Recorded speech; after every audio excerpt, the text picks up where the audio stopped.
Good afternoon, everyone. My name is Barbara Carter.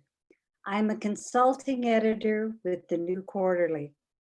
I'm pleased to welcome you to our 9th annual Wild Writers Literary Festival. This year's festival is unique because we are hosting you online from Waterloo throughout the month of November. Although we miss hosting you in person, we are happy to welcome viewers from across the country and beyond to this year's festival. Please visit our website for a list of the workshops, conversations, mentorships, and meditations. I would like to extend our heartfelt thanks to our festival donors and sponsors. We are grateful for their support of the 9th annual Wild Writers Literary Festival. And I would also like to thank our tireless volunteers who have made this year's festival possible. This afternoon's roundtable discussion, How to Create a Successful Writing Group, under the guidance of moderator Kirsteen MacLeod, will lead you to discover how this all-star group of poets who represent different styles, generations, and communities nurture one another's writing. I suspect that after hearing them, you too will be tempted to form your own writing group. Kirsteen MacLeod is a writer of poetry, fiction, and creative nonfiction, whose work has appeared in literary journals, including the New Quarterly and Malhat Review. As lead poetry editor for TNQ, I've had the privilege of watching Kirsteen's work evolve. It is no surprise that her work has been a finalist for many awards, including ARC's Poetry 2020 Poem of the Year. Kirsteen, a yoga teacher, also leads relaxed writing yoga workshops. I can't imagine a better combination. Her new nonfiction book, In Praise of Retreat, is forthcoming in spring 2021. Kirsteen's tantalizing short story collection, The Animal Game, was published in 2016. She divides her time between the lakeside city of Kingston, Ontario, and a riverside cabin in the North Woods. And now, to begin today's conversation, I will turn things over to Kirsteen, who will introduce her distinguished panel of poets.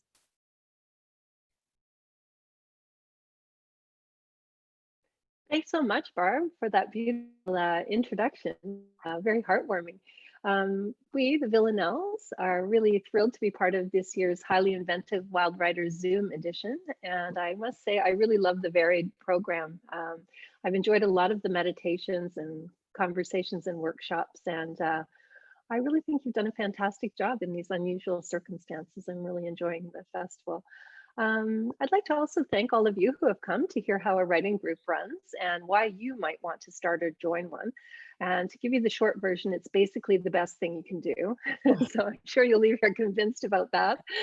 And I want to welcome the Villanelles for joining us. You'll notice there's 6 of us instead of 7. Sadika De Meyer sends regrets that she can't be here in person today, though Ying has kindly agreed to read her poem. So Sadika is here in spirit as well. So we are 7 in the Villanelles.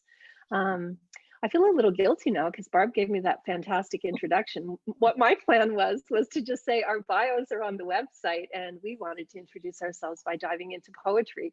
So I didn't do that on purpose, Villanelles. I'm not grandstanding. Everyone's bios in full are on the website, but we are going to, with no ado at all, we're just going to dive right in. And by way of introduction to the Villanelles, and also to what happens in our writing group, we are going to begin by each reading you a poem. So everybody, grab your tea, settle in, close your eyes if that's how you like to listen best, and let's begin by hearing some poetry. All right, so we're going to do mostly A to Z. I'm going to start by calling on Ashley Elizabeth Best to read a poem for us. Ready, Hi. Ash? Yes, I'm ready. Excellent. I'm very happy to be here. This poem is called Magpies. Last night, I had a dream. We were standing inside the entrance of a grocery store. Pumpkins surrounded us. You kept saying something, but only magpies came from the dark stretch of your mouth. I'll blame the concussion. Ever since that ladder fell on my head, I've been dreaming of a life that could never have existed. My parents still together, you still alive and rubbing the arch of my foot after a hard day at work. I would have you know that I look fine this year. Age suits me well. I still look young, but maybe a little weathered. Here's the betrayal. My life isn't so bad now. This future where no one I know will recognize your name. And Thanks, sorry. Ash. Beautiful. It's so great to hear the poems that have passed through the workshop, right, in their new incarnations. Thank you. Okay, so what about Nancy Jo Cullen? I'm gonna, thanks also for having us wild writers, but I'm going to read a poem called Glorious Bitches. And I brought the first thin draft, very thin draft to our group. And I wrote the entire thing. I just kept bringing it till it was done. So it's kind of a group poem. But anyway, the input really helped a lot. Glorious Bitches. Once your boyfriend squeezed into our living room through the window we left open just wide enough for the cat. 35 years later, he rings into this present moment unbidden, though we're not on mushrooms, and being there is not on the late movie, and we have free cross-country calling, and we can no longer party like we used to, and I've put in my hearing aids, so the tone of your beloved voice is clear. It seems impossible that we are no longer those young women with a taste for the extreme, as if pain was truer than peace, and only knuckleheads settled for the quiet life. LOL, right? Those losses we collected like thrift store cowboy boots until we finally submitted to the daydream of motherhood. Such a wicked surprise, that monotony. How suddenly we were so fucking boring, so tired, so disappointed, so undesirable, so undesiring. We are always returned to our miscalculations. And now your fragile old boyfriend is clawing back through time, inserting himself through the looping monster of the internet, literally crazy as a loon, as our mothers would have said, his boundaries as shit as ever. But for a moment we become glorious bitches and we laugh at the damages, his and ours. What were we ever thinking? Then you give me a brief rundown on sativa and indica, because don't we deserve some relief? Didn't we raise our children, all the while our hearts pounding in our throats, those delicate disasters we cannot shrug off, only to find we have failed as bigly as our own mothers, and our ex-lovers are old or dead or mad. Thanks. Thanks, Nancy. I don't know if I've ever heard bigly used in a poem before in such a wonderful way. You know, it's so much in our culture these days that Okay, so now we're going to call on W.S. Lee. Ying. Hi. So like Nancy, I chose this poem because I think of it as a serious villanelle poem. It was inspired by Sarah Tsiang's domestic poems and parenting poems in a lot of ways. Susan gave me the title and it came back to the workshop 3 times. So this is called The Mind-Body Problem. There are only so many ways to stir a pot, but you, kiddo, make it new. Just so you know, polenta is not the same as placenta. Many eat the one, very few the other. You're learning to solve for X, conjugate irregular verbs, read the treble clef, yet you fear that I boiled a human organ. Whose? For dinner. Later, wiping the counter of debris, I remember the disjunction between facts I could recite and feelings I couldn't name, submersed in the hormonal stew of a mutating body. tsunami of shame engulfing the dread that childhood might never end. Mm. Oh, I can't believe it only took like 3 times back. The mind-body problem is a pretty tough one to solve in only 3 meetings. Ying. I'm super impressed. Oh, so good. Thank you. Mhm. Okay, well, next in the alphabet is Sadika De Meyer, who, as I mentioned, if anyone's joining us late, Sadika can't join us today. But Ying, despite some difficult pronunciations of words required, has agreed to read Sadika's poem. So are you ready, Ying? I am ready, yes. Okay, So this poem of Sadika's was actually shortlisted for the 2020 Montreal International Poetry Prize, and it is called Brother in Flight. Look at him, awaiting scrutiny. He's as foreign as you make him. Already robotic lenses swivel. Perspiration's his constitution, was there in the damp boy who surrendered in the laundry to a nap. Were you never sheltered where you fell? I know his eyelashes, minding his luggage enough to secure it, but not to seem armed. He was a cabbage in a grade school play. Boarding's a perpetual audition. Now he holds his papers out too early for their talismanic work. I want you to know what he hasn't done. Hasn't asked for lamb biryani once last night, his father pounding garlic to a tabla tune. Black cardamoms smoked over flames. An agent smirked, smell this one, in a prior queue. Another march through the gullet of his own nation. Hasn't asked his parents to be here. One goodbye holds all the others like a Russian doll. Opens his mother's floodgates. Uz, Tana, Jalom. Which river to even miss? My boy, that prescience of an ending, unaffordable. He doesn't pray. Relinquishes coins, belt, shoes. Rivulet on his left temple. He has been separated from his conversation with mercy. He may name his future children Blake or Jill. The profile of his body scoured of relations, which is all it takes to kill without killing. Forget it. Looking at him belongs to me. I did it for love before you ever gave a fuck. I asked his tormentors, you in whose army? Left a breadcrumb trail through the briars. If he flies, look at the country forming below his relieved exhale. Awesome. Oh. Well done, Ying. Read that so well, Ying. Yeah, you're a reader, Ying. It's hard to do it justice. Okay, so Susan Olding is next in the alphabet. Okay. Ready to read for us? I'm ready, yeah. And thank you, everyone, for having us here. This poem is called Ice Storm, and I brought it to the group, and actually we were a small group at that time. There were just a few of us, but Sadika, I'm sorry she's not here because she actually gave me my last line for this poem, and it's a lot better than the original that I had. Ice Storm. My mother called in February. It had stormed the night before. Each branch of every tree wore a hard coat of ice, and when the wind blew, the branches clattered.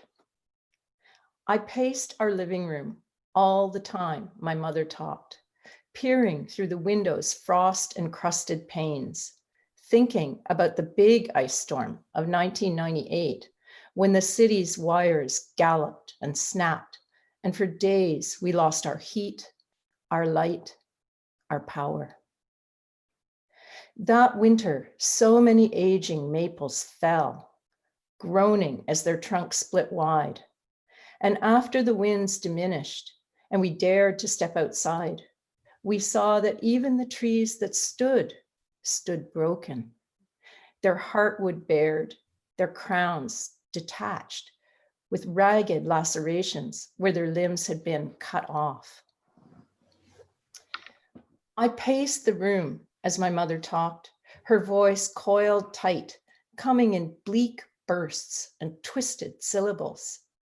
It was difficult to hear her. The wind howled and the wind rattled the branches and the branches struck the roof and the line kept cutting out. So I kept moving, kept pacing, kept repositioning myself in the hope of better reception.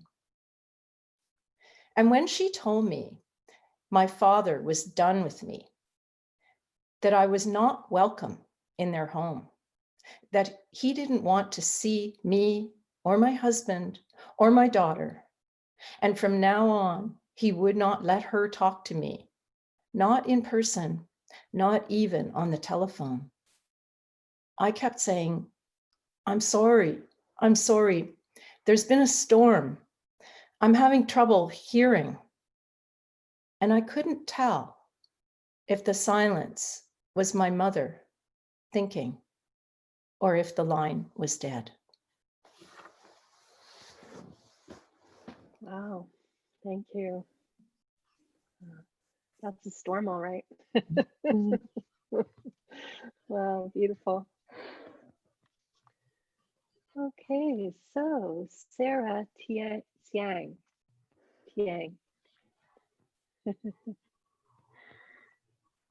Your poetry is so good. I'm like just enjoying know. it as an audience member.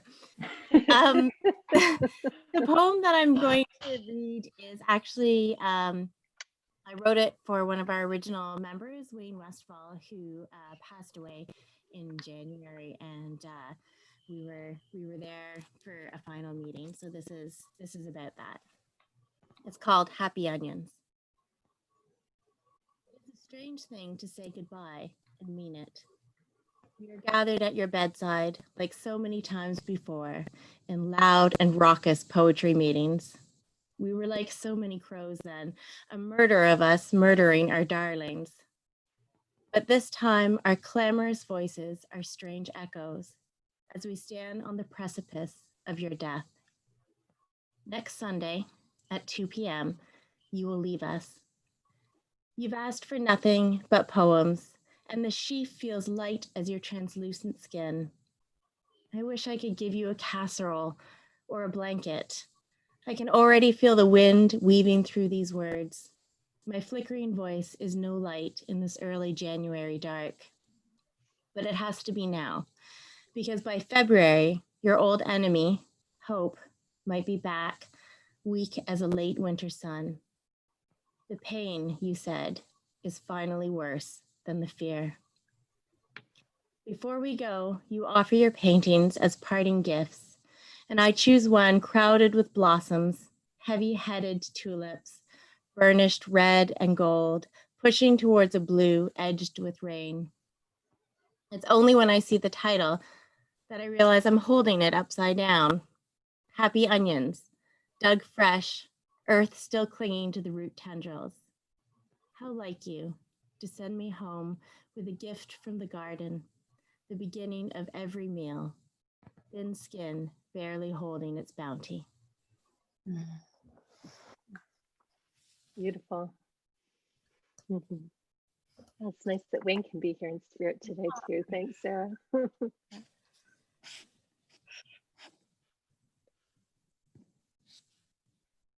Okay, so all of my poems, it's no exaggeration to say, have gone through the villanelles, especially in the last few years, because I've been working on a nonfiction book. I would not have any poetry whatsoever if it wasn't for this group.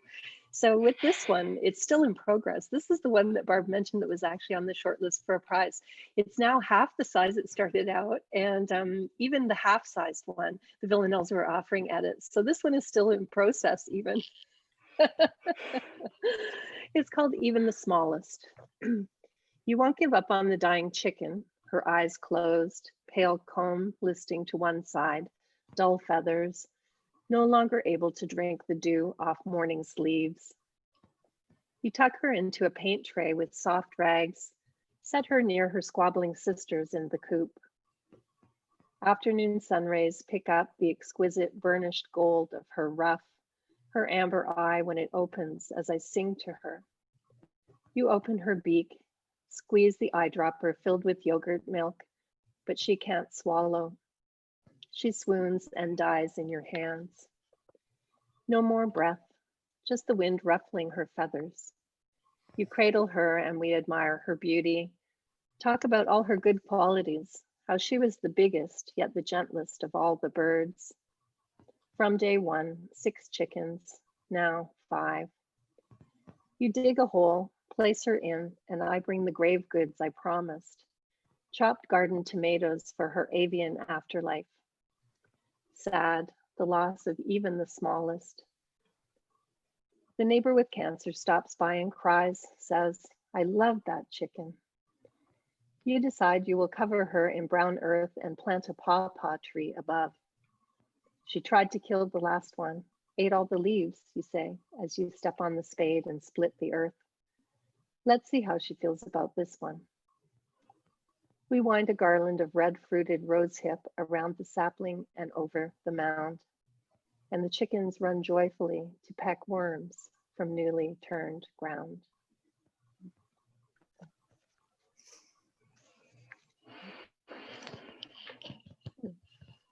So that was interesting, wasn't it, to hear all the poems that are polished instead of the usual drafts that we bring. So that was really nice to hear all the changes that have been made. So as you can tell from our comments, those of you who are listening and curious about writing groups, it doesn't mean you just bring it once necessarily. You can bring it until it's finished. And even after it is finished, you think it's finished. You may still be receiving edits from your group. Thanks so much, everyone. That was lovely. Okay, so now we're going to talk about writing groups. And we have 4 kind of main heading topics and about 10 minutes for each one. So I'm going to be calling on everybody to talk about specific things. We will take questions at the end of this session. There'll be a Q&A, so please do feed the Q&A if you have any questions come up. So topic 1 is the nuts and bolts of how to run a writing group. So it makes sense to start with Sarah because Sarah founded the group way back when. So Sarah, can you give us an overview of how the group started, how it evolved, how it runs? Sure. Well, it actually started before everybody was using the internet. So I just printed up a couple of posters and put them in coffee shops and the bookstore, and it was open to absolutely everyone. The one ground rule that we had was that you had to bring another person's work, usually, published in a book, and read a poem from that first and talk about why you selected that poem. So we would all go around and talk about somebody else's poem before we talked about our own.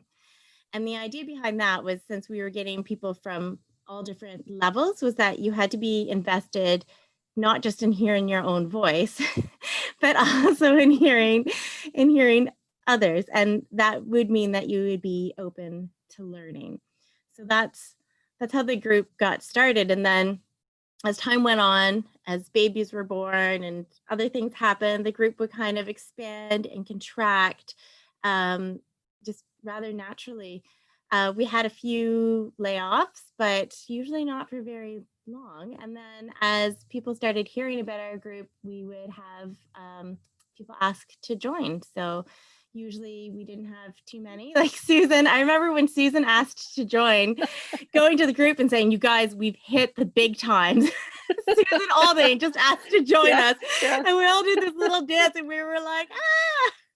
So that's the basics of the group. So did you do things like restrict numbers at any point, or did it just kind of have a natural number that ended up turning up? Usually we just had a natural number. In the last few years, as the group has gotten kind of bigger and more established, we have capped it. So right now our group is capped because I feel like a group of 6 to 8 max is the most workable writing group. So that's what I would suggest if you're looking to do a writing group.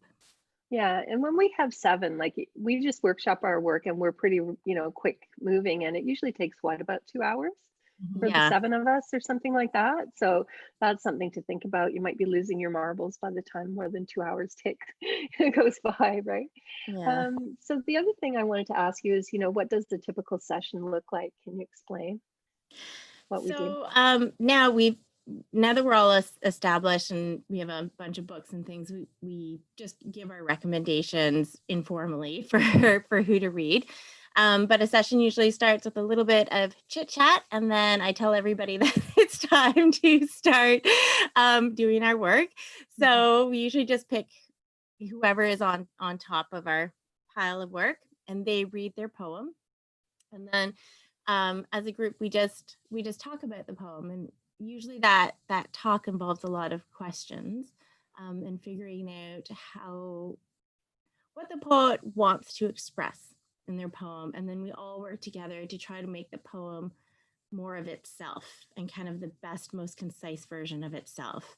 And then the person who just went, after we're done, they'll suggest who we're next to read, and we just keep going until we've got everyone. Anything else about the nuts and bolts that you want to talk to, Sarah, or does that kind of? Well, the one thing I would say is you do need somebody who is comfortable with saying, let's get started and let's get going.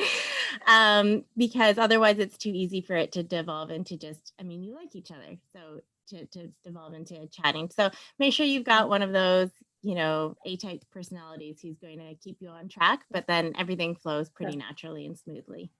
Oh, great. Thank you. So I think of Sarah as the spark plug. She's the one who got everything started. She's the spark plug that keeps all the energy all jumping around. We've also called her the iron fist in the velvet glove, right? Because she keeps things moving on. And I actually didn't realize that that's why we brought other things to read at the beginning, that it was to make sure that you were cutting out people who only wanted to hear their own voices. And I really benefited from that. I really learned a lot about different poets, and I had no idea that's what it was about. So I think that's really quite brilliant. And there are pitfalls to that, right? Like with writing groups, who attracts, because the group dynamic is so important. So I think that's really smart. Okay, so my question is next, which is just to talk a little bit about how I got involved and what I discovered about being part of a poetry group. And the way that it started for me was I actually saw one of Sarah's notices in the local independent bookstore, Novel Idea. I was pretty new in Kingston, and I carried the, when you rip off a phone number from a piece of, a note, I carried that around for quite a while. And I joined the group, and I think it was an early iteration of it. And the group had various ages. The skill level was really varied. Sarah, were you even published yet at that point? Like, were you a published poet or not? No, just like a few things in magazines. That was it. Yeah. When was that? Do you remember, like, how long ago it was? It would have been 14 years ago. Right. Okay. Yeah, that's what I thought. So same with me. Like, so Sarah, had a couple of publications. I think I had a couple, and it was just pure luck because I didn't really know anything about poetry. So the group has really evolved over time to be a really skilled group. My main discovery, which still actually surprises me, is the idea that writing doesn't need to be a solitary venture. I always thought it did. Like, nobody ever told me that. And when I think about it now, I just can't believe how much your writing could be nourished and enriched when you work with other people. So I belonged, when I lived in Toronto, to something called a creative expression group, where we didn't do critiques at all. It was more about finding your voice in a really safe environment. So a couple of things that from that group have kind of followed over to this group. So the whole idea of the disclaimer. So not putting your own work down, and somebody else is going to talk more than that later. So not when you're in the group, not saying something bad about, oh, this is so terrible, and then reading it is a really important thing. But I thought that if you were in a critiqued group, like if you were in a group, not only would it not necessarily support you, but that it'd be really hard because people would be very critical. And, for somebody who's, feeling a bit uncertain about the whole enterprise, that can be like putting a plant outside in an Arctic wind, right? So I just thought it was a bad idea in general. But that creative expression group kind of encouraged me to try to find a group in Kingston. And I didn't really have high expectations about it. I didn't really know what we did. I just knew writers did it. So I thought I should do it. I didn't really want to. And what I found is just that the group, like the creative expression group, provides this vital support and stimulation. So those two things, right? So it's a very supportive group, writing poetry, and writing anything, right, can be lonely and difficult sometimes. So having group support is amazing. The stimulation I get, like it's like a warm poetry fire we gather around, you know, every week, and it's just so important. And it's no exaggeration to say that what I've learned about poetry has been within this group, and these poets really, really inspire me. So for the past 3 years, I've been working on this nonfiction book. So if there was no group, I would have no poetry basically from this time period. And, you know, it really keeps me accountable to my poetry practice. It gives me encouragement. These people, like, I love being with writers of various ages and backgrounds, all writing in a variety of genres with, you know, such different ways of looking at a poem and looking at the world. It's extremely enriching. And, you know, it turned out that it wasn't really what I was imagining, which was, you know, groups I've been in before. It was kind of like a lot of personality dynamics and people trying to take over the group, or, you know, somebody wanting to say something really terrible about your poem and someone wanting to fight with them and defending your poem, and like a lot of group nonsense. So I really think starting your own group is a really smart thing to do. So the like-minded people you might meet at a session like this through the webpage where you can sign up to form groups, I think is a really good way to cut down on some of that other stuff that can be difficult. Yeah, so that's a bit about the nuts and bolts of the writing group and how it works and how it's helpful. I wanted to move on and ask Susan to address something, another topic. So topic number 2, which is how does working in the group support your writing practice and your writing skills and craft? So Susan's joining us from Victoria, which is rather wonderful. So Susan, can you tell us a little bit about how the group supports you? I mean, now that we're on Zoom, I can actually be there, which is kind of a miracle, right? Because I went for about a year without the group, and it was awful. I was missing the group so much because I've moved to the West Coast. So so this is really nice for me, although we may not want to continue this way forever. I'm sure we'll want to meet in person again, but maybe I'll still Zoom in or something because it's so important. It really is. And not just, I mean, there's the aspect of the deadlines and like knowing you have to write something, or even if you don't write something, you're there for your friends, you know, to listen to what they're writing. And that's really important. But it's also, you know, working in the group also encourages us, I think, to aim higher than we might otherwise do. And just, you know, referring back to the poem that I read, for example, Ice Storm, I finished it, and you know, if it had been up to me, I probably would have just stuck it in the drawer and not done anything with it. But the group encouraged me to aim high. And so I sent it off to a bunch of places, and it was shortlisted for the big UK prize, the Bridport Prize. And that was kind of remarkable, and it didn't win. But then subsequently it was published in Arc magazine. So, so, you know, I felt really good about having finished this thing, sent it off, and sent it to a place that, you know, a journal that I admire, and met with some success. But the other reason that it was kind of, I think that it felt that way was because it is a very confessional poem, obviously. And those poems are kind of hard to write. They're hard to put out there. I think a number of us can attest to that. We are not all working in that mode, and we're not all working in that mode all the time. We write different kinds of things. But confessional poetry has a reputation as, you know, women's work and less than in many circles. And so it can be really, it takes a bit of courage to send it out there. And the group support really was instrumental with that. But I also want to say one more thing. A few of us are taking a course right now in revision with Ellen Bass, the amazing American poet Ellen Bass. And she's invited some guests onto her course. And yesterday she had Toy Derricott, and Toy said something that I think is really relevant to what we're talking about. She said, she talked about how being part of making a community is so important. It's not just sort of joining one or slipping into one or something. It's that creative act of making the community that I think is really crucial. And then she said, you have to find those people who not only help you write poetry, but help you see yourself. I thought that was just such an amazing way to, that it just sort of encapsulates what I think we're all about. So, yeah. Lovely. Yeah, so you did answer part of the second question I had, which was, does this writing group make you feel more adventurous or willing to step outside of your comfort zone? Like, you did answer that, but do you have anything to add to that, Susan? Well, even poetry itself, I mean, it's not my first genre. So like you, I started more as I'd already written poetry, but I hadn't really tried to publish it. And I'm still slow to do that. But, I'd always written more creative nonfiction. So it's just kind of a leap to work in this genre, period. And especially among such fine poets. Thanks, Susan. Thank you.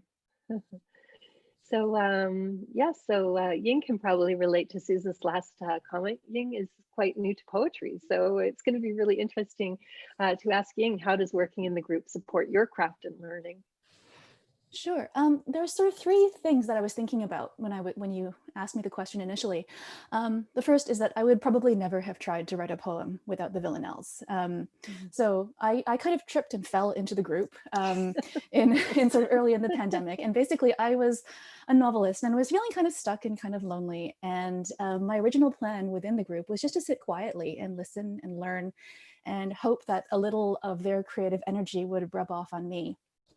And then when the pandemic sort of came to Ontario and suddenly my school-age children were at home and distance learning, I didn't have the bandwidth to work on a sustained multi-strand project, but I was still tuning into the group. We had begun meeting weekly at that point. And I don't know, maybe I'm just really susceptible to peer pressure, but I thought that's really cool. I want to try that.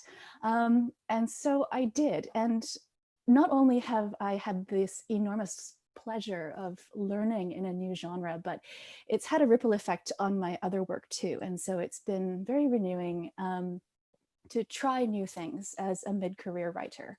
And there's this very profound satisfaction when it just in learning new skills and listening and being attentive to language and to creative work in new ways. It's honestly the last 7 months have been like among the most thrilling of my career, without doubt. So that's one. The second is that I really, really trust the Villanelles with sensitive material. I'm a very private person, secretive even, I think, in lots of ways. And before I joined the group, I had spent about a year thinking about a more autobiographical project and not going anywhere with it because I couldn't bring myself to write down the words. And I had tried thinking about autofiction, I had tried thinking about memoir, and I couldn't do it, and I couldn't do it, and I couldn't do it. And that really changed again with the Villanelles because I trust them with my memories and with my griefs, and to read my work and critique it. And that's something I haven't had before in my career, this sense of community. And it's again, completely transformative for me. And the third one is actually something my husband said. He was teasing me a couple months in because I was bubbling over with excitement. And he was like, so this is like your free MFA.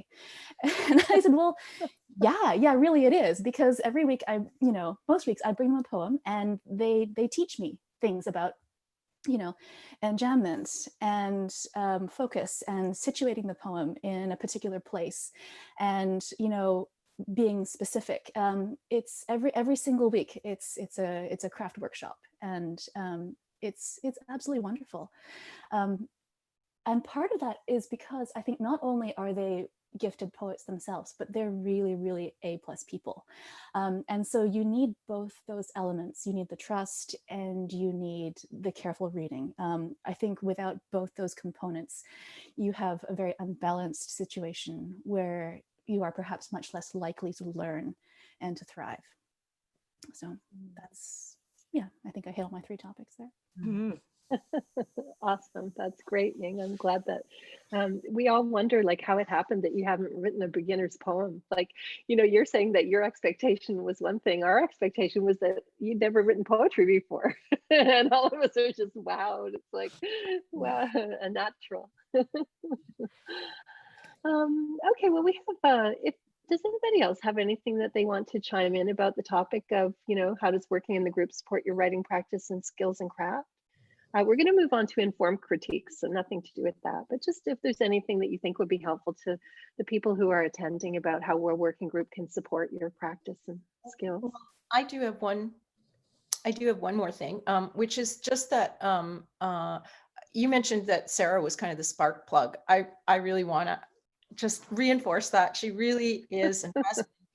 There was a period a few years ago when I was going through a very, very difficult personal time, and I really was struggling to write at all. I mean, like just period. And so, but just meeting with the group and knowing that Sarah was going to and going to have a look at it, and I wrote stuff, and most of what I wrote, it just meant that I kept writing, and most of what I wrote, it's not like I haven't done anything with it yet. It needs revision. It needs to be gone through and looked at again, but I have something on the page that I can do that with. And had I not had the support and encouragement of the group, I would not have written anything. So. And I just want to add one thing too, and I just want to speak to the word trust, because I think that what makes this group really work is the trust, like Ying referred to that. And that, so I bring in the work trusting, I guess trust is really important. If you're not cared for in the group, critique is equally important, but so is care. And so I would also say, if a group is wrong, you don't have to stay with the group either. But this group, we have managed to build a remarkable space of trust. So you can really bring work you feel really fragile about to the group. And so I just want to say that if you're not in a group where you feel that, then maybe you're not in the right group. Trust is really And I just like to add quickly too that when I started, I was like 19 or 20 and, very physically ill for a long time. And, I was showing up to these meetings on crutches, living on the top floor of an apartment building with stairs. And, Sarah, Kirsteen, they helped me up and down those stairs. They helped me clean my apartment. They drove me to and from meetings. They really ensured that I showed up to write, and not because they said you should, but because I wanted to. And I wouldn't be where I am without that care and that trust. They were there for me at such an important time in my life. So I'm so grateful for that. Thanks, Ash. I think that part of what underlies the trust too is you have to believe that every person in your writing group, regardless of the level that they're at, is full of potential, and not only full of potential, but that they have really important things to say. And your job is to help them find a way to say it in their own voice. And if everybody buys into that too, the other thing that you get with this kind of group dynamic is you feel such incredible pride and you have such buy-in. Like everybody here, all of these writers here have won so many awards. And I can't tell you how many times I've been walking on clouds because somebody else won an award. And that's part of what you have to cultivate. You have to cultivate. It's not just about critique. It's about belief in the writers who are in your group and standing behind them. Yeah, it's funny. Sadika always says that she's over-identified with the group because she gets over the moon if anything good happens for anything and for anyone. And I think we're all a bit like that. It's really wonderful to have a group of people that are going to be so happy for you, and have contributed so much to your accomplishments, right? Sarah, actually, you kind of segued into what I wanted to ask you next, was about how the group supports learning for all levels for emerging to established poets. And, maybe you can tell us a bit about that and what's the secret of a good critique? I think the secret of a good critique is questions. So we very rarely do like a top down where we say, I think you need to change this line and this line. So usually what will happen is if I'm not sure what's happening in a poem, I'll say, can you tell me about what you're trying to say here? And then the poet will elaborate. And then I'll say, oh, okay, I can see where the pieces are. Here's where I'm having trouble understanding. And then, because it's not about us trying to implement our vision on the poem, it's about letting the poet know how it's being read and understood so that they can get their meaning across. So if you listen to one of our meetings, almost everyone is asking questions rather than saying lines or saying you need to fix this or I don't believe in this part, right? So it's about, again, being open to making the poem the way that the writer wants the poem to be made and letting them know how it's being read. Yeah.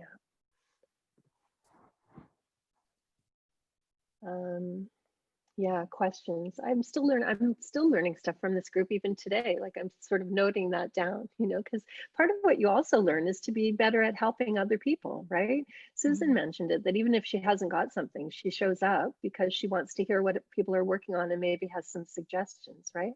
So part of what I learned in this group is also how to be a better reader and how to be a better listener and how to be a better poet in the way that I can support others in trying to meet their goals. And that's really, even if you're not doing your own work, that is extremely satisfying as well.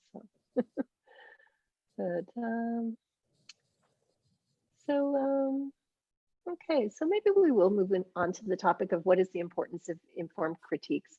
So Ashley said something really interesting about what she called radical friendship. So can you tell us a little bit about that, Ash? Yeah, so I guess it goes back to sort of that idea of care and listening. I was told very early on in my writing career that you should be a part of a writing group where you don't know anyone, so they can give you more honest feedback, which at the time I believed. But of course, over the time with villanelles, I've learned that is just not true at all. I think that, sorry, I'm trying to think of what I'm trying to say here. So like radical friendship and sort of like repelling that idea that the only way to receive that constructive feedback is to work with strangers. The more you know about each other, the more informed your critiques can be. Because it isn't just about crafting the perfect poem, it is about the feeling experiences behind it. Because you are writing for an audience, but be honest, you're writing for yourself. Like this is for you first, and then you figure out how it can be made more for an audience. So like when Sarah was talking about questions, the more precise questions can prompt the most honest answers, and it's those answers that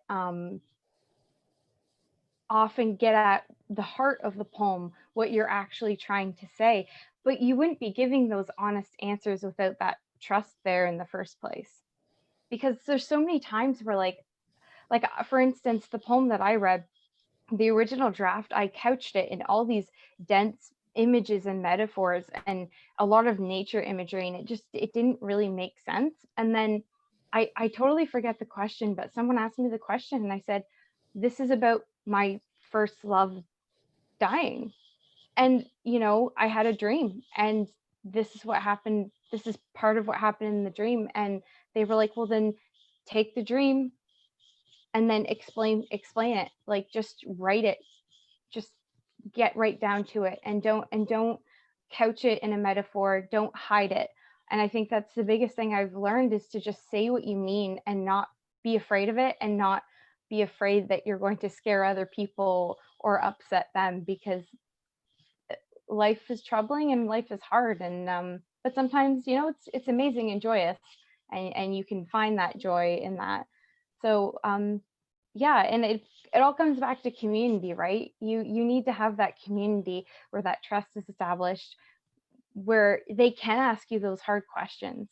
They can say, I don't believe this. This doesn't seem right. What are you actually saying? And if it's a group of strangers, you're not going to say, this is about my first love committing suicide. You're not going to say that, Yeah.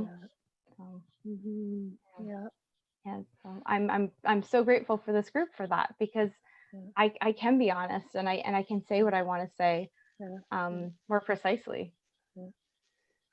Thanks, Ash. And this is built up over time, I just want to say as well, like many of us have worked together, like we have been, the group has had many different iterations, but, the trust builds up over time. So I don't think you can expect to start your writing group and start right away to be in that place necessarily, but it is something that if you stick with it, it's part of the process of what happens.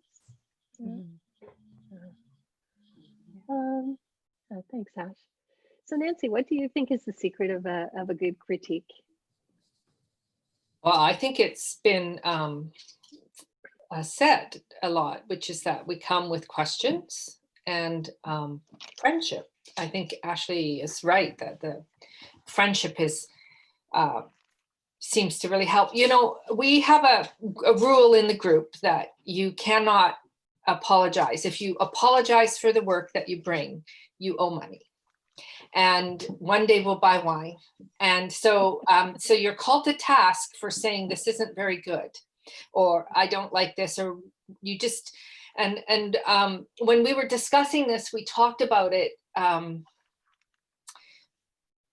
as a act of feminism maybe. And I've been thinking about that because I knew I was going to say something about that. And if it is feminist, then I would have to say it has to be thought of as an intersectional kind of approach to feminism, because it's about believing in your own voice. And that would, and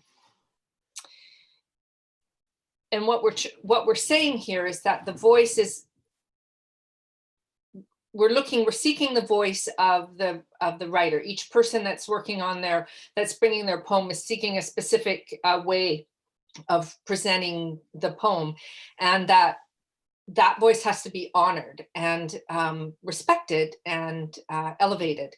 And so that's what we work toward as a group, like talking about submitting, like Susan was talking about submitting, that we send work out, that we met this summer when we could still meet outside. And we had a day where we all just put together things and submitted poems and sent them out and made lists of what we were doing. And Susan dialed in, and because that's part of the work of the group as well. And so that it's an act of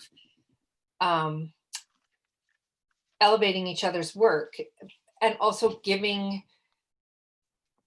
respect to the voices that we're bringing, to the point of view and the lived experiences that we have. So I don't know that it's necessarily a feminist act that we say you can't apologize for your work, you owe us $2, but it is a way of saying your work, your voice is important, and you have to believe in your voice if you're going to be making work. Like that's got to be key to writing. And then the other sort of little joke we have, which may sound, it's a little tongue-in-cheek, but it's submit like a man.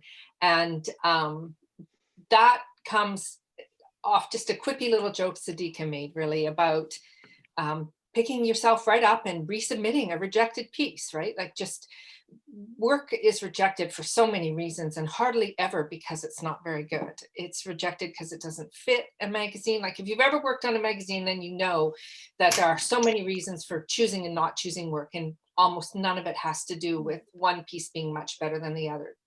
By and large, that's just not the case. So you just repackage and send it out again. And that sort of comes from the idea that, the old sort of, there's some study done that men are 80% prepared for a job and apply for it, and women are 120% prepared for the job and apply for it. So we're like, submit like a man. So that's a little bit of our writing group joke, that you have to submit like a man, just get back on the pony and send your work out. But I do think that, I think I'm just rambling and I'll leave it at that. But I do think that the importance of the group is that we're raising our own work, like that the work is raised by being in the group, and that we take our work seriously by regularly attending to the group. Our work becomes important.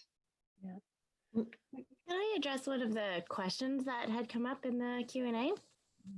One of the persons asked about rules, and they asked whether we had any rules, like if you miss 2 meetings back to back, is that one of the rules? And I just wanted to say, like, the only rule that we do have is the no self put downs. But the reason why it would be important not to have a rule like you can't miss 2 meetings back to back is because life happens, and it's more important to be able to support your group. I just had a baby, and these wonderful women, supported me in every way possible, bringing me meals and all the rest of it. And there wasn't an expectation that I had to keep coming to the meetings, although I did keep coming to the meetings because I was so supported. So I would really try to stay away from punitive measures. If something isn't working in your group, you need to think of, how can I support this person in their life so that they're better able to get to their writing? And it's okay if they come and they don't have anything. It's okay sometimes to just come and listen or help give critiques. It's about being part of that cohesive group. And in our case, that would be sort of a feminist act, I guess, but only because it's ended up that by gender, we are all women. So it has to just be an act of radical poetry, maybe, as well as radical friendship. Like, this is about creating work. Yeah, Well, that's right. And sorry, go ahead. Just gonna say, Actually, I think you were first.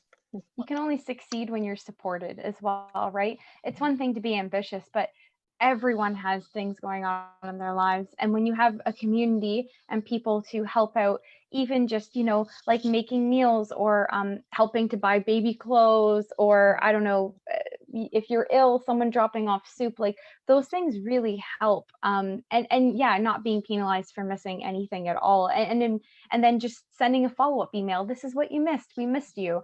Those are so important, and they keep people on track for what they want to do at their own pace, I think. Yeah. Susan, you had something to add as well. Well, it just reinforces the points that everyone's been making, and also, and particularly Nancy's point about the deep political nature of this work. It's sublimated or whatever, but it's there. So I was reading Eula Biss, having and being had, right? She's the American essayist.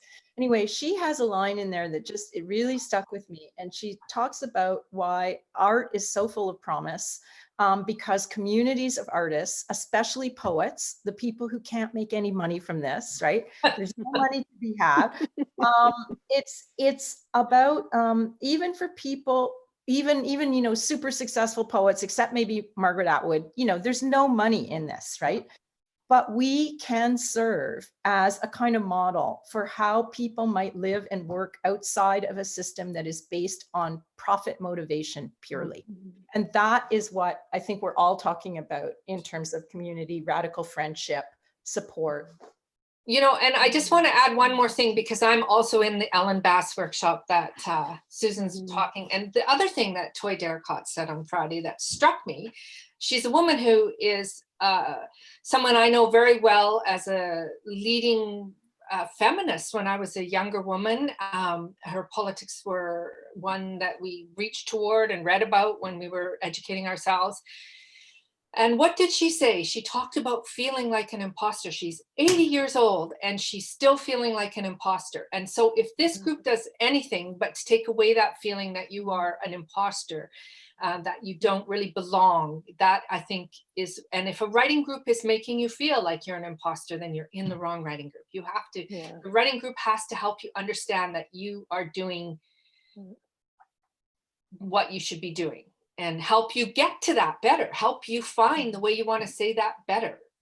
Because I don't want to still be feeling like an imposter when I'm 80, and I'm still working on that, right? But I was really struck by that as well, that like, what? Impossible, but not. Yeah. Excellent. Well, on that note, we are going to segue into the Q&A. So thank you very much, everyone. And that's a really good point. I have felt like an imposter in writing groups. And I think one of the questions actually had to do with that. So let me just flip through. So all of us have access to the Q&A, I think. Let's see. Q&A questions I wanted to address is, our group actually did used to be a mixed gender group, and Wayne passed away. It just so happens that we're all female, but there's no gender restriction to our group, and it has worked very well with Wayne in the group as well. I that's just something I wanted to put out there. Mhm. Let's see. Yeah, so it's interesting. There's quite a few questions regarding like who do we admit and how we decide. It's all been very organic, hasn't it? Like, how do we decide? I don't know. Like, what happened when Ying wanted to join? I think somebody sent an email and a couple people said Ying was great, and we all went, okay, Sadika great. did. Yeah. It was Sadika's recommendation, and I trust almost anything Sadika says. So Yeah. And I it's, think it's there funny. isn't really. Somebody who's going to fit interpersonally. I think we tend to look for people who Mm-hmm. have a sense of humor and Yeah. who take the work seriously, but don't take themselves seriously. So they can Exactly. Yeah. Yeah. Yeah, and groups do have alchemy, right? So sometimes it does take a few iterations or, to get to a group of like-minded people. And I think what this group has is not only are we very supportive of one another, but we're also extremely rigorous. Like Sadika laughs sometimes. She says she's afraid of the extreme rigor of this group. So, we all want to be better poets, and that's really important to us. So, that also happens. One doesn't prevent the other, I guess is what I'm saying. I was just going to say there's somebody in there asking how we get through 2 hours. And you said the word rigorous, and I just want to come back to that. We do it in 2 hours because Sarah is bossy and we love her for it. She's like, let's go. And we're kind of at a loss on the rare days when Sarah's not there to start the meeting. Somebody's like, oh, okay, we have to start now. But we do move through it. We don't stop and talk very much about our lives. We're there to work on poetry. And we do have those threads on the day where we send our poems to each other, on the day of the group. And sometimes those threads evolve into all kinds of conversation, which is fine. But in the actual meeting, we are just reading a poem, critiquing, working, going through to the next. And that's how we do it in 2 hours, because we're not there to talk about our family life or what we saw on TV or anything. We are there to talk about the poems, and then we say goodbye and we go on to our lives. So that's really important, I think, to say, like, this is a working group. We come to work, we work, and then we say goodbye. Yeah, we don't let it slide into too much chatter, right? No, 5 minutes, maybe 10 minutes. And I mean, we do things together as well. Susan told us about the Ellen Bass course. So, a few of us are doing that, which is a great resource. And, sometimes Sarah will issue a challenge, like last February. She said, let's write a poem a day for the whole of February. So I think she comes up with these crazy things to see if we'll go along with it. And we all did. So yes, we have many other activities together, but when we're in the workshop, we're pretty focused. Yeah. There's a question here. Do you have any tips for sorting out useful feedback from the not so useful? And are there stages of draft development during which you should avoid asking for feedback? And I can say that I'm the one sending a poem out like 5 minutes before we meet, and I've written it the day of, because this group keeps me writing every week. So I'm never afraid. I just bring the rawest thing I have, and I understand that it's raw. So, but I think I also trust that if something's not understood and they're giving feedback, that's an issue. That's an issue for a wider readership. I mean, there's been the rare time where I haven't changed something that I've been pretty attached to, but I'm also the type of person who's like, edit my work, because honestly, if what you're saying makes it better and I think it makes it better, I'm not going to resist it just because you made it better for me. So I think you really have to figure out where you sit personally with that. Like if you're a little insecure about other people editing your work, I don't think I am. So, but yeah, I think that all plays into it. So bring your roughest stuff. I mean, that's the stuff you want looked at, and then you can always bring it back later once you've refined it. So that's my opinion. I would say too, in sorting through the critiques to know which one to take or which ones not to take, a good critique should be like a good therapy session where your therapist asks you questions to make you consider, what do I really think? What do I really believe? That's what a critique should do. So there shouldn't be any sorting through, do I do this line or do I do that line? It should be like, okay, do I need to say more here? How am I going to say it? It's not about somebody else reworking your work. It's about them seeing the possibilities within your work and then you addressing where you want to address it. Yeah, like recently I had a poem and I tried it in a couple of different ways. I tried it in couplets, I tried it in tercets, and I tried it in stanzas of 4 lines. And I was trying different things, but I didn't try I don't really remember which ones I tried, but I think Sarah said, well, why don't you do this in a tercet? Because that already sets up some kind of conflict, you know? And I thought, oh, there's a reason, you know, there's actually an effect that you get from making choices like that. So I learned a lot in the group, in our discussions about craft that way. Here are some options, you know, and depending what effect you want, then you can start to learn which one to choose, which is really helpful. It expands your choices and expands your horizons. Can I just say, I'm just thinking here right in front of my screen is the question, how do you differentiate your own voice from the voice of the collective? And this goes back to Sarah's point, which is that we aren't trying to impose. The goal of a good writing group is not to impose your point of view on the piece that you're reading, but to ask what the point of view of that piece is, to help the writer bring out their point of view. So I think that that's not a problem in our group, that we don't feel that there's been too many people involved or that our voices are being swamped in that. That is how you approach the questions in front of you, right? I find it really funny because when the poems are printed out without the names on it, I know automatically whose poem is whose, because I can tell not just by the formatting, but by the style. Like I know exactly, I'm like, okay, this is Sarah's, this is Ying's, this is Susan's. So I know for a fact that it's not like some big mind meld happening. Like we're able to, maintain our own individual voices. I was going to say, yeah, it's very much, I think, a revelation of the voice rather than an imposition of the voice. It's carving it all down, whittling away. Yeah, and if there's any pitfall to that, sometimes I'll have like 3 different approaches I could take, and then I have to decide which one, and they're all super interesting. I feel like writing 3 different ways just to see. And there isn't a right or wrong with poetry, really. You know, there's lots of directions it can take, and like little trap doors that can open up and you can go off this way or you can do that way. So sometimes the pitfall is I come home with I come back after poetry with too many ideas and I have to decide which one, if any, I want to work on. So well, isn't that what Ellen Bass says, that revision is like romance? And I think you can take those 3 versions and write 3 different poems and see which one you like the best. Like that's what I love about poetry. You just take all these different ways of doing it and you do it, and you just figure out what you like best about it. I really like this question. It was the first question. What kind of hardships were the hardest to overcome while you look for that really solid writing group? Does anybody have an answer for that one? Because I think we all learn to workshop over time, right? I'll say that my biggest hardship for finding a good writing group was myself, right? It was believing that I would benefit from a writing group, and overcoming my own personal shyness about coming to a writing group. My fear of commitment. What if I didn't like the writing group? Would I have to hide in Kingston for the rest of my life? All these things.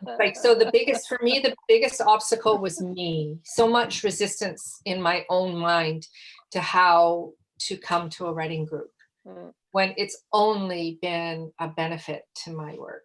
But I was really apprehensive about coming originally. Why does nobody tell us this? I really feel like it's a big surprise to me that a writing group can be so helpful. I just thought I had to do everything on my own, and I didn't really like writing groups when I joined early ones, because it's kind of capital, isn't it? Like you're going back to the Eulabis thing. It's kind of like do it on your own, your success on your own, blah blah blah on your own. And and when I started, I was doing a creative writing course in university, and before that I had done no group activities with writing, and I hated it. It was like everyone was there, they just wanted to show up with the best poem and have you tell them how great it was, and I just thought, I want to learn something. I'm not learning anything here. And thankfully, my professor was like, I have heard of this woman who's starting a writing group. I think that you should just go do that. And so that was when I got a hold of Sarah, and I joined the group. And like I said, I think I had been doing the creative writing course for a month or 2. So I had no experience whatsoever. So in a way, this really shaped my idea of how writing workshops should go. So I'm so grateful for that. That I had that little negative experience, but it didn't taint it for me overall. And I'm better now at being like, when I join workshops or something, of just being like, this isn't working for me, and I'm dropping out of this immediately. Yeah. Yeah, I had the same kind of experiences. I went to an early poetry workshop when I still lived in Toronto, and I read my nature poem. It was the first time I'd ever read in a group, and this guy told me that my nature poem was dreadful, and that I should go read Sylvia Plath. And then right after that, this other younger man hit the table and stood up, and he said, "I defend the poem." And it was just like they wanted me to go for coffee with them afterwards, and I was just like, no, I'm done with that. So there have been a few writing groups in my past, and you know, you just have to know how you feel about it and how you feel like it's supporting you in your work, and Like you a know, court you learn case. to find that. Yeah, It's a court case. It's not a craft workshop. That's right. We've only got we've got 5 more minutes. Does anybody see anything in the Q&A that you really want to address? Or yeah, go ahead, Susan, you're waving. Yeah, so there's a question from Beverly down the list. Can you form a writing group with different goals in mind and different genres, or a group for a specific genre? For example, for your poetry, writing for children, can you do essays, et cetera, et cetera? Absolutely, you can do whatever you want. And you can also have a group that writes in, you know, in mixed genres. You don't all have to be working in one genre for it to be successful. In fact, some of us sometimes bring bits of other work in other genres to the group, although we primarily work with poetry. But I do belong to, or trying to belong to, a group in out west here, where we work in multiple genres. So it's more the group than the work that you bring. You do have different issues about how much in advance you give the work, whether you want to read the work ahead of time as opposed to just within the group format. So those are issues that you'd have to figure out if you're working in longer genres, but it's totally possible, of course. Mm-hmm. And we did a short story workshop. We took a whole day and we wrote a story and then brought it, and so we've definitely explored other genres that way. And I think if COVID wasn't an issue, we would probably be doing more of that right now. Mm-hmm. There's some interesting questions here talking about, if you're starting from scratch, would you audition newcomers or invite people? Yeah. And how long before you settled into a trusting group without weird personal dynamics? I think there's 2 things. Is you want to keep the group professional. So the weird personal dynamics can go if you're focusing on critique and if you're modeling how that critique should be done.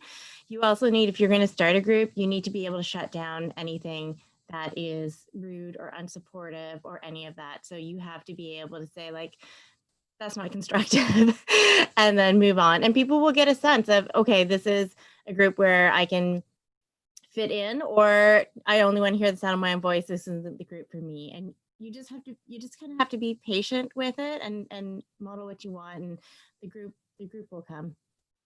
Yeah, it's like teaching anything, right? Like if you're modeling a certain thing, the right people do end up, you know, coming or creating around that. So I think putting out what you want it to be like is a way to get like-minded people.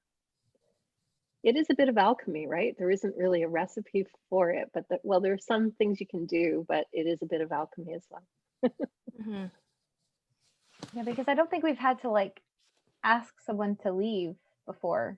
So No. Which is, it's good to be open and to get different people, different walks of life. You know, they all have something to bring to the table. Oh, sorry. I like the question also about, are poems shared before the meetings in order to have considered critiques, or is it spontaneous? So Ash was saying that she often sends her poem a couple minutes before, you know, so usually the poems arrive sometime over the day, but I would say for the most part, it's pretty spontaneous, right? Mm-hmm. Yeah, but most people are quite experienced at doing that. So I don't think it's a bad thing to get them ahead of time and have a look. What do you guys think? Like, it's also good to have time. I guess it depends where the group members are at. Yeah, and it depends on the kind of work that they're doing too. I mean, I think if you're working, that's why if you're working on long form stuff, you really need to have it in advance, and you can't just dump it on someone. And we probably wouldn't be reading a whole work aloud if we were working on long form stuff, right? So, so yeah, each genre has its own demands really for this stuff, but. And I think when Yeah. you first start meeting, you should probably send them in advance. But the more you meet and the more you get to know each other and the dynamic of the group, you can just send them day of and then read them and go on the spot. And we're pretty spontaneous, right, about whether we're giving something new or revising earlier works. It just depends on what's in our pile, really. Somebody was asking, do you focus on one poem over weeks until you're satisfied or switch back and forth? You know, it really depends. Sometimes we're trying to prepare a poem for something, right? And so then we'll bring the same one back till it feels done. Sometimes we aren't ready to finish something, so we'll park it and bring it back later. Yeah, it really depends. Follow the energy, I would say, of what you're working on. Okay, so quickly, we have 1 minute. Which new poetry books would you recommend? Well, Sadika's obviously, right, has a really beautiful new poetry book and also a book of nonfiction out. So you can find that on the Wordsworth book page that's on the, and Ashley's first book, I think, is on there. Sarah, you have do you have your most recent book on there too, of poetry? What books have you guys got on your, so like, I think my nonfiction book is on there, but who's got poetry books right now on there? I might have some on there, but I don't know where you can find them. It's been a long time since I published a poetry collection. Yeah. So half of us are in love with Ellen Bass, the wonderful American writer. Who else quickly? You know, Poetry Nancy recommend? Lee's new book is really, if you're into, yeah, it's a very good, sharp. I'm enjoying it. So I'm absolutely in love with Victoria Chang's Obit and highly recommend it. Wash's Praise Nor Nega is also fantastic as well. Oh, also, I need to say Morgan Parker. We're naming a lot of American poets here right now, but Morgan Parker's book, There Are Things More Beautiful Than Beyonce, is just fantastic. Also, Billy Ray Belcourt, I'd read anything he wrote. And I'd push people over to get to his next collection. Yeah. Okay, quickly, how often are you meeting that's sustainable for everyone? Again, depends. We try to do weekly, but there are periods where if everybody's really busy with something, then we just meet when we can, right? And we don't always have everyone come to every meeting. So we'll have a meeting if, you know, only 4 people can come, that's okay. We just kind of, as long as there's enough that you feel, and we've called emergency meetings too, where it's like, I have a prize I need to submit to tomorrow. Then we might call an emergency meeting and edit from there. And I mean, it's terrible to say, but one of the only benefits of COVID so far has been that we can meet weekly now because we're doing it online. So every Monday. And I think it's to keep us writing, but also just like sanity and meeting with people, even if it's just virtually, it keeps us connected. So that's important. Format. Thanks. Our format is kind of what you saw at the beginning. So we each send in a poem, we read it, and we discuss it afterwards. So that's really our whole format. Anybody else have recommendations about format? No. Advice about online writing groups, trying to start one using Google Classroom. I don't know anything about that. Do you guys? No.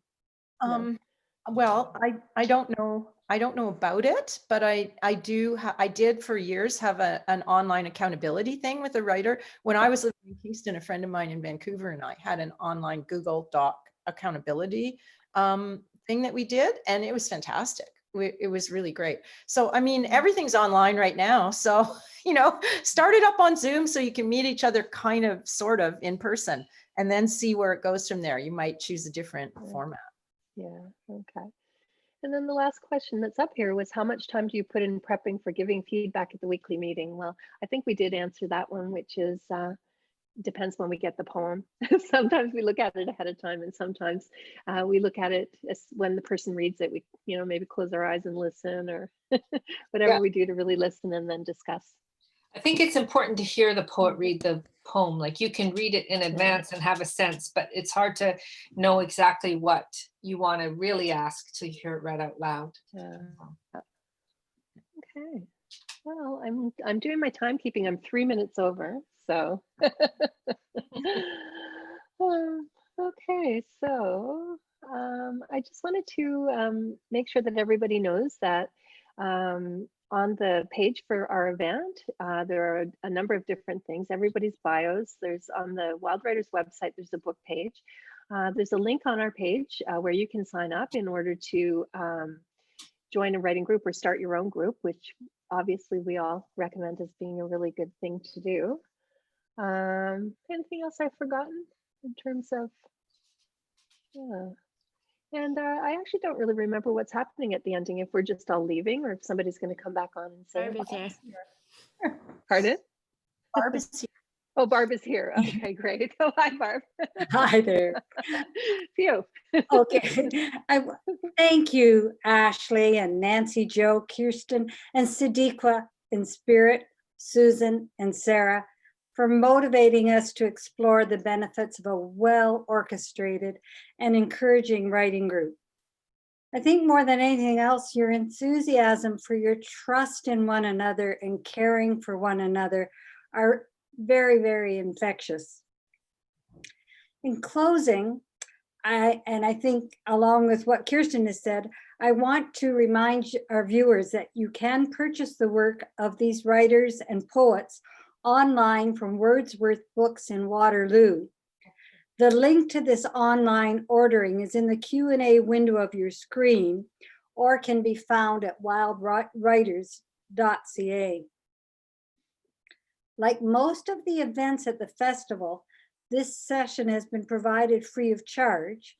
So if you'd like to donate in support of the festival, you'll find a link to do so on the festival website.